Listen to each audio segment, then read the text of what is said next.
Catch my black and gay bitch. Catch my black and gay bitch.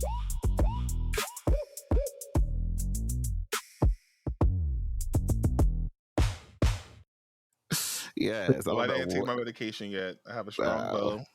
We're gonna have to do an episode on medication, bitch, because medication works. My happy pills does wonders. Okay, so just to let you guys know, because I really didn't get to cover not anything, but much. After you introduce, just give me a quick 5 minutes. Not even 5. 5 minutes to read through? To speak about what I didn't speak about last episode. Okay. Oh, okay. You need a redo? Come on, redo. To be continued. Right. These are episodes, so you know. It's never done. It's never done. It's always to be continued. So yeah. This is alcohol, so I took a quick shot because I had to. It was just like, bitch, I had a fucking. So it was like, bitch, you need to take something, bitch. I couldn't take. I don't do coquiana. I don't do nose candy. So it had to be you don't know what now? Coquiana. Is that what the kids are calling it these days? They're calling it booger sugar. Ew. That's what they call it now. Just because. Moving on. But yeah, they what? put me on it. Which is like, I'm like, what's going on with her? She keeps leaving out. It was like, yeah, she's on that booger sugar. I was like, oh, okay. Oh shit. Well, I met a guy at the fish market a few months ago, and he said he was like giving me his life story, and he was like, yeah, I used to play with my nose, and I'm like, ew. But I'm thinking he started laughing. I was like, ew. I'm thinking he's talking about like digging up his nose and shit, bitch. I'm slow. That's slow, a little delayed. He was like, yeah, I used to play with my nose. I'm thinking this bitch talking about digging up his nose. Like, why would you volunteer that information? Like, what is going on? But why would you volunteer digging up your? Well, that is all of the above. I didn't mind him sharing that he did cocaine. He was just telling me how he got his life together. But that was his way of saying it without saying it. But see, here's my thing. When people tell me a story, like, I'm a visual storyteller or a visual listener. Like, I am imagining the person. Mm-hmm. Even if I've never met the person, when you are telling me the story, I already got in my mind what I think this person looked like, the setup, the atmosphere. I already like the lines of coke of it all, honey. Okay. Over there. Right. So whoa. Sorry. Shit, what was I about to say? Oh, have y'all ever been in the space where cocaine was in? Yes. It's a weird space to be in. I went to a celebrity party out here in LA. I thought I told y'all this story. No, maybe I told y'all in private, though. Mm-hmm. And I went to a house party, and I was talking to this dude. We were talking about, like, music and stuff. And as he's talking to me, I'm talking to him. He dabs on his little hand, and he goes, while he's talking, he's like, yeah, like let's get in the studio. And I'm like, my face is just like, oh my God. And my friend that I was with like elbowed me and was like, bitch, don't do that. Like, I'm like, oh, like, I'm like, I'm sorry, I'm not used to being in the presence of cocaine. Okay. Like, I thought your friend was saying don't do the coke. I thought that's what the friend was like. Bitch, what? you ain't never gotta worry about that. Let me tell you something. Never. When y'all pull out the coke, it's time for me to go. It's like, I'm good because it might be fentanyl, bitch, and now everybody's dead. I'm good. Child, it could be El Chapo's from his backyard. I'm okay. I'm okay. I've been there, done that. I was in Atlanta when I was in the same room with it, and you ever like seen one of those movies where it come out on that silver platter? Mm-hmm. It was literally one of those good China silver platters on it with like all of it in lines. Like it was ready for somebody to have at it. and someone invited me to it, and I was like, no, thank you. I'm good. And they were like, well, are you okay with us doing it? I was like, by all means, Yeah. do what you enjoy. I did want you to make me a drink, but I'll make the drink myself. Correct. Okay. Because clearly, y'all got all the treats. So Right, bitch. let me not. I don't even do sugar But- on my rim. That was the first time that I think I've known that other folks have like done it around, Mhm, but that was the first time that I saw it like plain as day in front mhm. and like have it offered to me. Like, hey, you want some? Like, nah, I'm good. I just feel weird about stuff going up my nose, even like allergy medicine. Like, I'm not putting shit up my nose. Oh, I just got introduced to Flonase, bitch. Right. And Like, I be spraying that shit. Allegra me, please. Because I can't take no more pills, honey. I can't. So Can't the do it. first time I was around, it was like you, Jay, where it was the whole bumps of it all. Because you know when they put it on and they just popping it, it was the bumps of it all, and I didn't know what the hell was going on. I'm like, why is she taking the stuff out of her necklace and putting it on her wrist? And I was like confused, but you know, I was later on educated. Like, this is what was going on. I was like, oh, okay, like, hey, that's what you do. That's what you do. Yeah. And I've always said, like, I was like, I don't do coke. I would never do coke. I would never put anything in my nose. But I found out, because I know y'all friend have a little history. You put it up. I found no. I found out coke is in Molly, and I've done Molly, so I've technically done coke. Oh, popped up. What? Child, you sweating, you wet, you just slide and slip and slide. Not wet. Listen, when you pop a Molly, honey, bye. You sweating like you ain't never sweat before out of orifices you ain't know that you had. Not orifices that you didn't know. Oh my God. I didn't know that it's orifices you could have.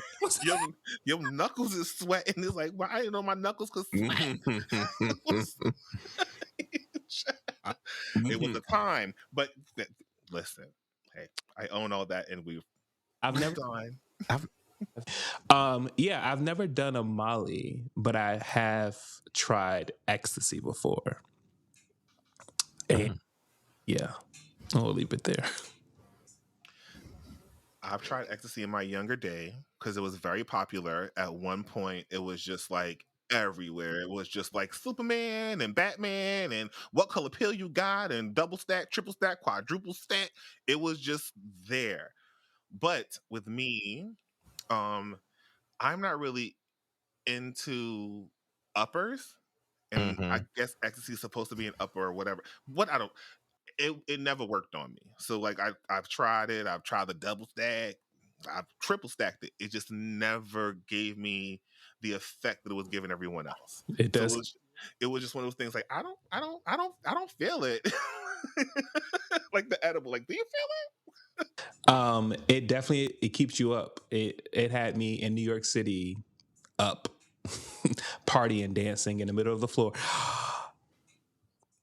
Remember the effect of the shroom? Where I was in the middle of the motherfucking dance of my room. That was the dance floor. Yes, the middle of your living room, and just in my own little world, like I think on the music. That's what it does. That's what it did to me. Very like enjoy your time, carefree, dance, have a drink because you need to stay hydrated. You're so damn thirsty, cotton mouth, child. Oh, no. You can't do that to suck a dick. For real. It's like, you know what? I gotta have ice. Well, that's when, you know, I experimented with like ice and different candies. Oh, I'm talking about like really ice. Like ice. No, real ice. Oh, no. What are we talking about here? I feel like a prude. I'm talking about ice cubes in your mouth. Not prude. Not the prude over there.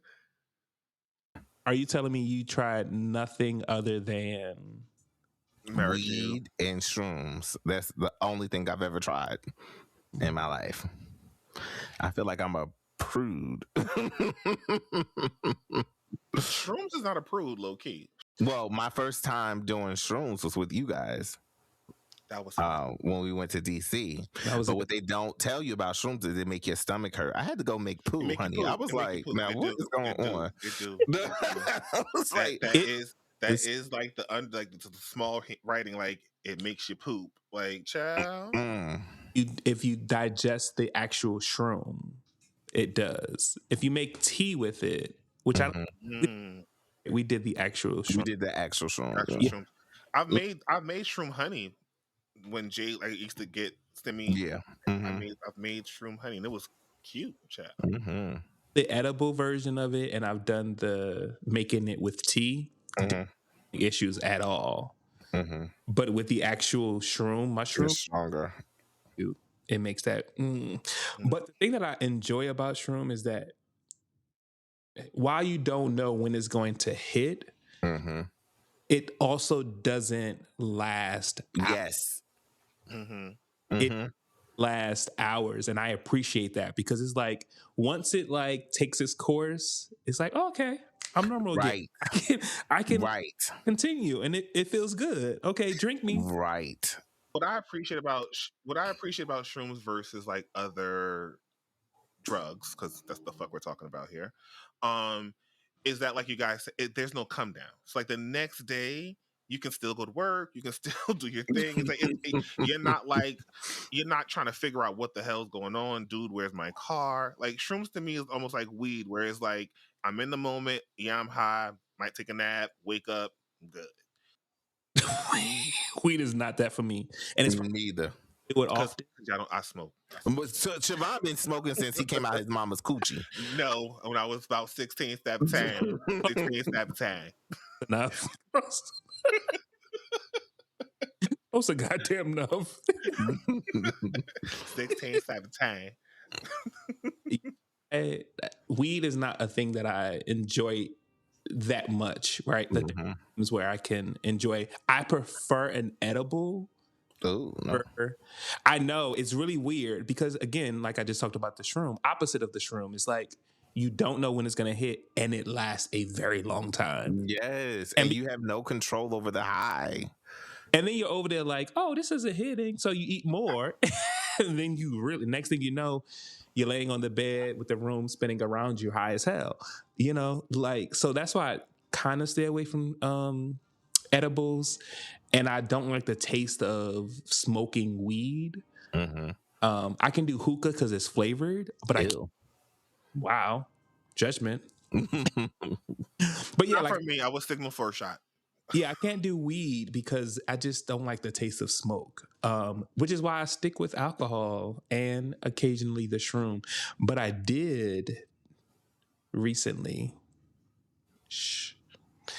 I live down the street from 2 blocks from a dispensary, and I had a weed. Which one is the calm one? Not sativa. Which one that keeps you up? Sativa or hybrid. So sativa with mushroom. Oh. And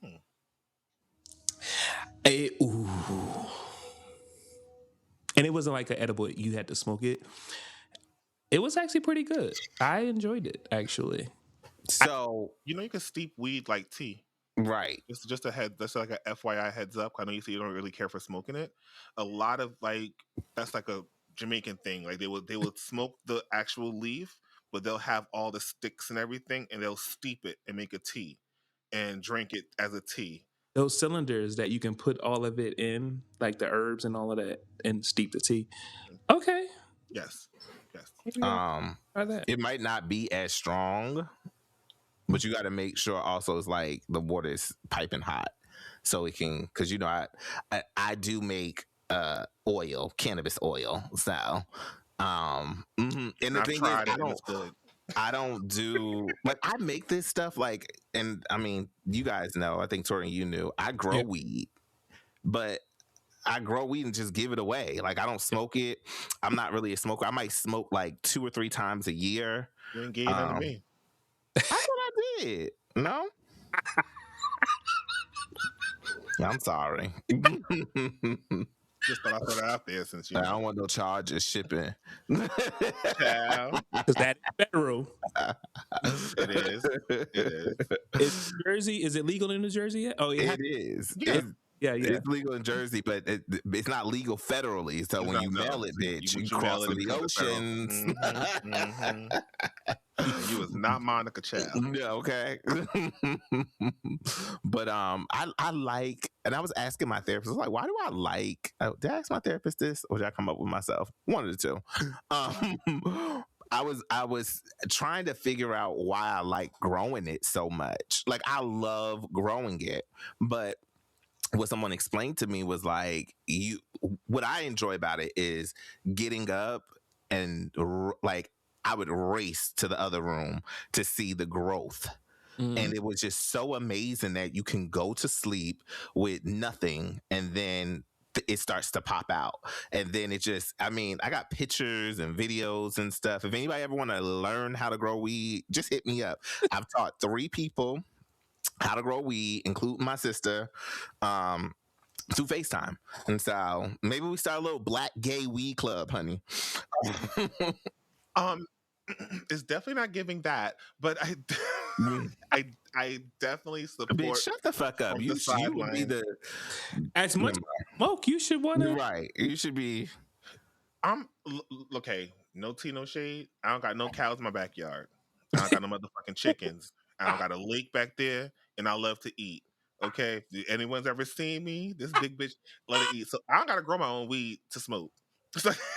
I will say, listen, I will say if because you're a creator, right? You're very creative, chef. I think if you were to try to grow weed, you would be very successful at it. But I also think that you would enjoy it and appreciate it more.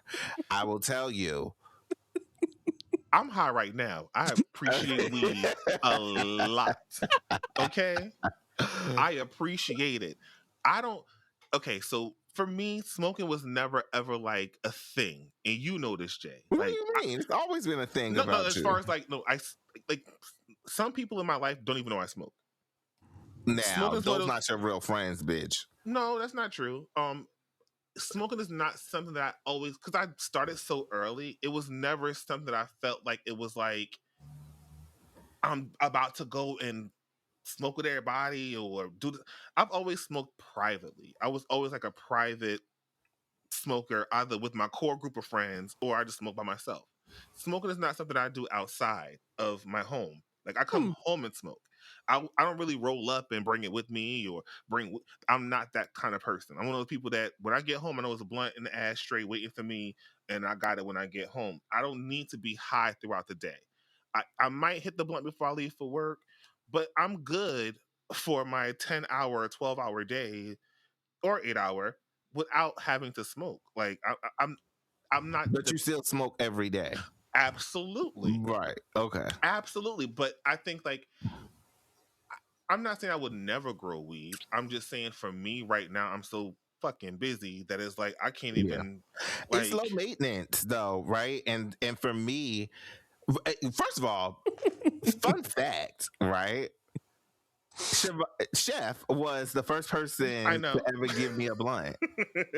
You and my friend, you and a good friend. Well, was a good friend of ours. What's still a good friend of yours? I'll never forget. It was me. Was it Zenobia or Sade? It was Sade. Yeah. And Tiara came and picked us up, and her mom was Jeep Cherokee. Downtown. I think we were shopping for prom or something. Y'all was shopping for prom, bitch. I don't know what the fuck. I was just tagging along. And we were in the back seat because I think she had somebody up front. I don't know who that was. Maybe it was Selena. It was somebody up front because you and Sade was in the back. Okay. I'll bleep this out because he burnt her ceiling and didn't tell her because she hit a pothole and he put a cigarette burn on her mama's car, the top of the ceiling. He went shh because I wanted to be like, oh. Now you tell him motherfucking. I'm gonna bleep all that out. Don't worry. They don't have that. They don't have that Cherokee anymore. You can leave it in. They don't have that Cherokee anymore. So it's things that has happened when you was a kid. Like I was 17. You said what? You can tell the childhood secrets now. Yeah. No, something I'm taking to the grave, me. But I mean, absolutely. As we're sitting here, I'm like, oh my God, wait, shit. I'm trying to think about the first time I've ever smoked weed. And it was with him in the back because they was hot boxing the shit. That's why I was looking at Chef like, bitch, now wait a minute. But anyway, that's his truth. But back then, I'm talking about now. When I say what I say, I'm talking about now. Back then, I did think that smoking was cool. I would smoke outside. I would bring a blunt with me. I would smoke cigarettes outside at work. I was a part of that crowd of the people that take the smoke breaks, and I haven't been that person in over 10 years. So it's like for me now, it's not that deep for me.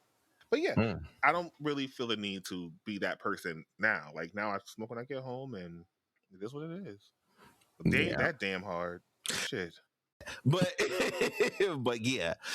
I've only done weed and I've only done shrooms. I think because my family deals with addiction, and addiction runs in my family, I'm just very, very careful.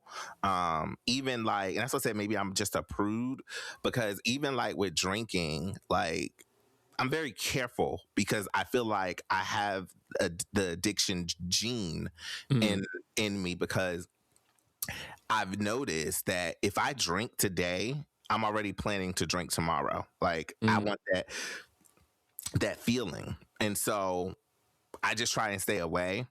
The coke, I think, I've had several friends that have like died from some type of like drug overdose or something. That just scares me. I also know that with the mollies and the cokes and all that shit, like you lose control. And in therapy, what I've realized and what I like to be in control. Yeah. I like to control the narrative. I like to control how I respond. I can, like, my biggest fear, bitch, is running down the street butt naked.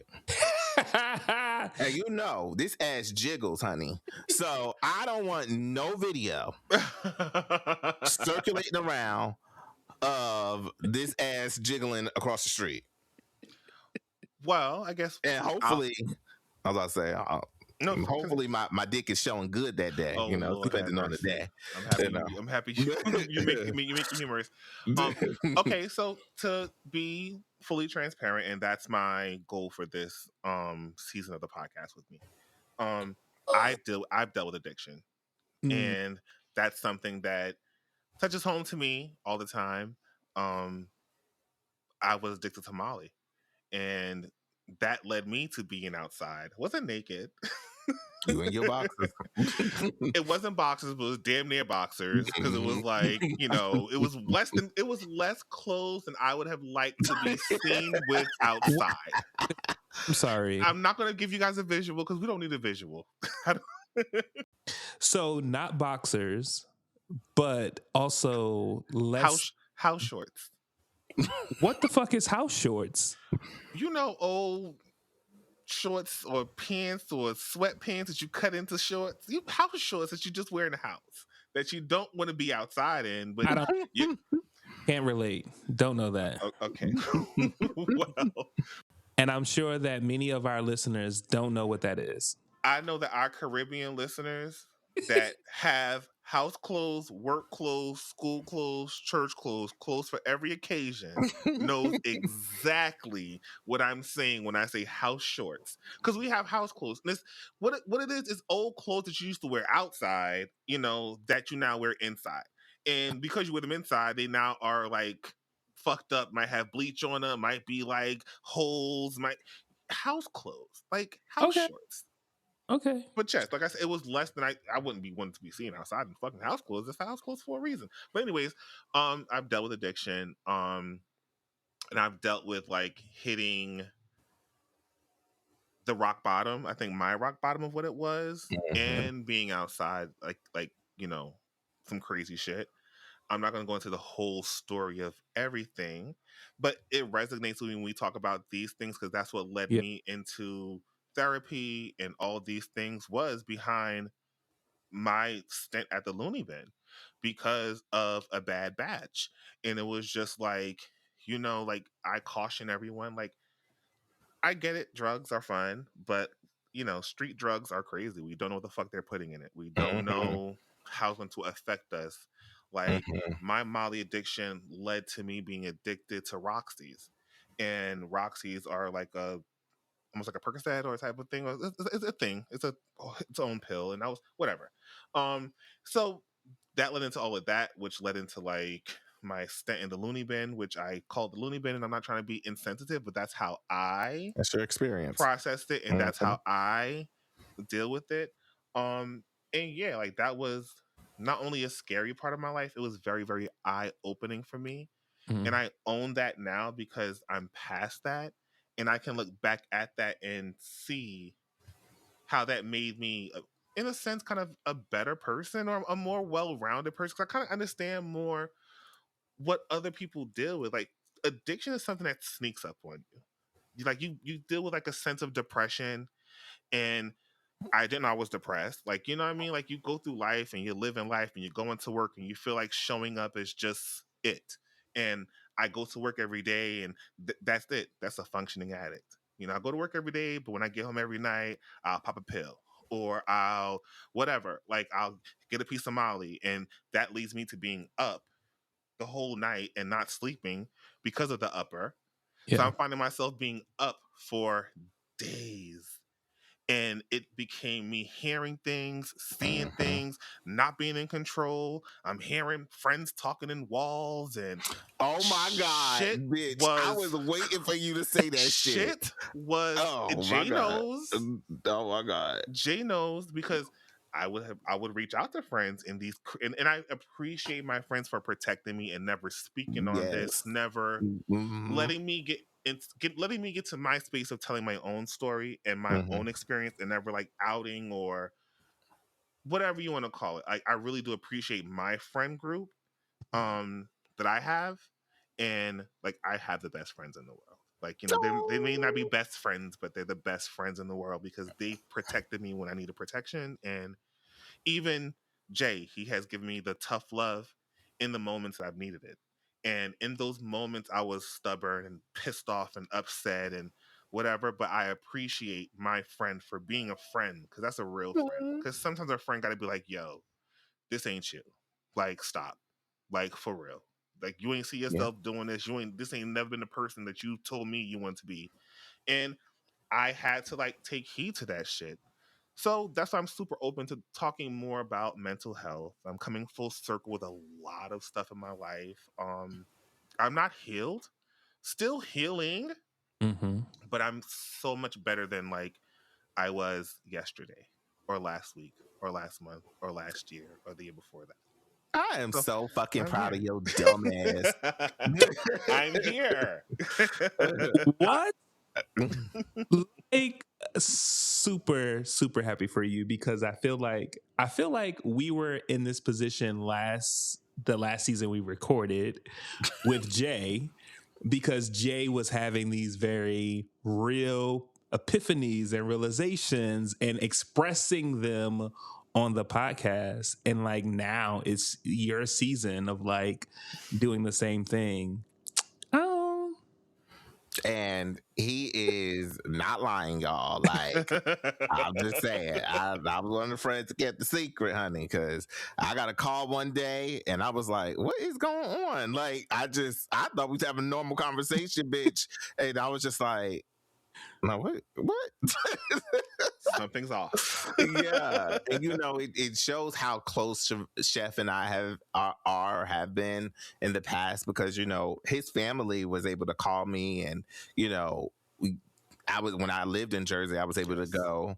And I remember seeing you when you got out the hospital, because I had called Toya.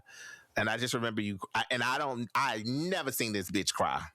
Y'all talk about me not crying. I ain't never seen that bitch cry. But that bitch came up the stairs. His mom opened the door for us because we was going to check up on him. And that bitch came upstairs and just bawled. I'm like, and you know I don't do good with hugs, but I gave that bitch a hug. And I was like, it's okay. Like, mistakes happen. And, you know, I'm proud of where you are today, friend. You know, I'm happy that you are talking about this. It's going to bless and help other people. And I think one thing that you said that just is really good is like you're still fighting, like you're still every day. And I think the I will misconception always is be a recovering addict. And I just had this conversation with I someone. don't like that word, but okay. And guess what? At some point, I didn't either. But that's who the fuck I am, and I will always be in recovery. And and it's not to say that I'm perfect. I'm not gonna sit up here and swear that I'm never gonna. I don't fucking know. Yeah. Like, I'm not perfect, but I'm gonna always be that person that's in that space. That's like, okay, if I'm getting to keep it real, if I have back pain or leg pain, Yeah. I consciously think, what should I even get a muscle relaxer for my leg? Because I know it's a slippery fucking slope. Yeah. As a person who's not out of it fully, but it's just I know how easy it's so easy to slip into that shit that people don't even fucking know. Like, you could drum up some memories. Yes. And that can trigger the shit. Like, until going through therapy, I did not know what my triggers were. I did not know I didn't know why I was this way. And that's what led me to be in therapy initially, because it was just like, what the fuck is going on? And I'm gonna be corny. It was like, I'm Caribbean. We don't deal with this. Like, this is not something my family ever talked about. This is not something my family still, like, we're now getting into this, but this is not something that was like an open conversation.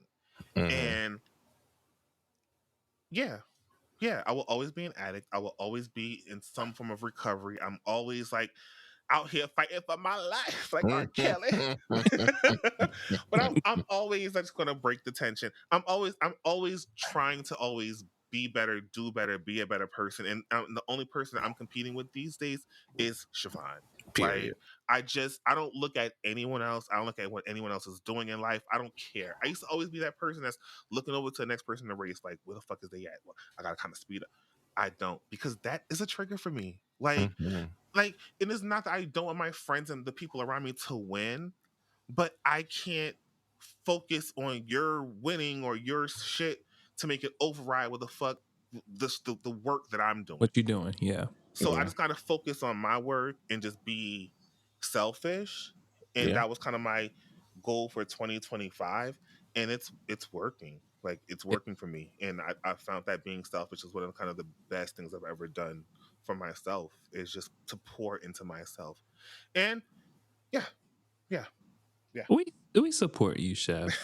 Thank you. No, seriously, like, like, it's so great. And also to hear, like, how in this episode you are sharing, and how, and I've expressed this before to us. I don't know if I said it on the podcast, but like privately I've shared with, like, how there are other individuals who are Caribbean just like you, who are waiting and looking for you to, like, break open the shell and like more of who you are on the podcast. And so to see you in this episode doing that, and what sounds like a commitment to, like, show up in that way consistently this season, is like, I just want us to support you however we can, because I know the magnitude of that decision, right? The same way that we knew the magnitude of that decision for Jay last season, right? Like, it's not an easy thing to do, and to publicly share that you've dealt with and continue to deal with addiction is not an easy thing, right? Having just heard this myself for the first time, like, I want to show you appreciation and gratitude for your vulnerability of sharing that, not just for me, but also for our folks who are gonna listen to this. So kudos to you. I'm happy Thank for you. you, friend. Thank you. Thank you. Welcome into the fold. I Welcome know. to Catch My Thank Break. you. I think it was about time. I thought I Yeah. was sharing before, but it was like, you're not sharing enough. My therapist told I me, she's think, like, I listened to some of your episodes. You're not sharing enough. I'm like, yeah, okay. I think it's important to know, like, you gotta in your own time. Yep. You know, Right. did Right. it frustrate me that sometimes I felt Uh, like you I weren't was holding open? back. Yes, and I'm like, bitch, like we got to give a show. But I also would never just like violate yeah. you like that. Yeah. I'm so happy, so proud of you that you are stepping in it. I do think, like, you know, it's funny because I have a friend who's in recovery now, and he's only 35, and he goes to an AA meeting every day. He has to, and it was every day, but he has to go to an AA meeting every day. 3 times a week. It was 3 times. Yeah. Like, it was 3 times. And he's like, he's leading the AA sessions now, and you know, and I'm like, damn, like I don't want to get like that, you know? And I think that's the scary part for me because I know that addiction gene. That's why I'm very like, I'm always following my routine. I'm like, you know, because I that's just always been a fear of mine. Yeah. But I am proud of you. I can't say that enough. Thank you. But I wanted to like kind of like just kind of backtrack on that. So I did want to talk about the whole thing with the whole, and I just covered it. And I did want to say like how much I felt comfortable with Jay. Like I want to give Jay his kudos for always making me feel so safe with him. Like when I agreed to do this podcast initially, like Jay knows we cool as fuck. Even if we don't speak every day, still cool as fuck. And he knew my reservations of like being on camera or being this and being that. And I've just always felt super safe. And I just wanted to like give you your flowers for providing me a safe space to be myself, even if it was me holding back or sharing. I've always felt super safe with you. And it was just like, okay, well, it is what the fuck it is. Like I'll go and I'll record, and if we're gonna film, we're gonna film because he ain't gonna have me looking crazy. He ain't gonna have me sounding crazy. Like I really, really, really did appreciate. I really appreciate you for that. Oh, you're so welcome. And to kind of break this shit and just go into like some laughter and laugh and finish this episode and move on. An old hoe finally got their license again. I got my license a year ago. I'm looking for a car as we speak. My brother is crazy, and I got to have a non-American car. But that don't blame my brother. My brother's my brother. That's my protector. He don't want me in no American car, so I ain't gonna have no American car. So it's taking me a little bit longer to find a vehicle, but that is what I'm doing right now. So I just wanted to like truly catch up the listeners on what Chef is really doing. You are right where you're supposed to be. Thank you. I feel that way. Right where you're supposed to be. Nothing was lost. Nothing was, delayed. That doesn't mean denied. Like, shatata. Amen. I'll get on the praise this time. Shut up, praise him. Praise him. You're supposed to be. So yeah, congratulations to you on all of the amazing things that you got going on right now. Thank you. I appreciate you guys. You guys are you guys are amazing. Like every time I love that we do this podcast because I feel like we're giving something that we didn't have growing up. So I want to give it. But sometimes I'm going to just be honest with y'all listeners. I resent this podcast because I can't reach out and call Torian or call Jay and just be like, bitch, this is what's going on with me right now. Let's celebrate this right now. I have to save it for the podcast because everything is content and everything. You guys don't know the world I live in with this. But yeah, I love you guys. Like I love you guys for real. Oh. Oh, Well, thanks for tuning. Well, first of all, this is only episode 2 of the new season. Y'all are in for an amazing ride. Roller coaster. Hopefully, you all enjoyed this conversation and the transparency in this conversation. I know I did. But thanks for tuning in to Catch My Black and Gay podcast. Follow us on all social media platforms at Catch My Black and Gay. Catch my black and gay, bitch. Catch my black and gay, bitch.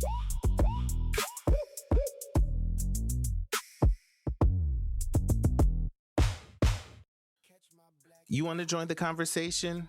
Call us 818-855-7180. Leave us a message. Tell us about the episode that you just heard.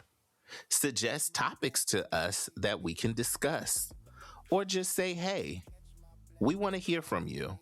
818-855-7180.